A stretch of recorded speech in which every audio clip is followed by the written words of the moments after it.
จัดรายการเวลาครูบาอาจารย์เป็นบาอยู่เนาะก็ถือว่าตัดสินใจได้ดีตัดสินใจหากครูบาอาจารย์มาจัดรายการอยู่ตรงนี้ก็ถือว่าเป็นสิ่งที่ดีเนาะที่เจ๊ได้ทำ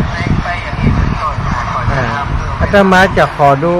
สถานที่ตั้งในพุทธกรรมเนื้อสถานถ้าตรงนี้แต้ๆนี่ถ้าจะบอกไว้เสียงรถมันดังแต่สถานขอขยับไปตั้งในกัมเนี่ยเอาของไว้นี่ก่อนขอขยับไปพอตั้งในกัมเพราะว่าเสียงมันดังแก่ลำไปแต่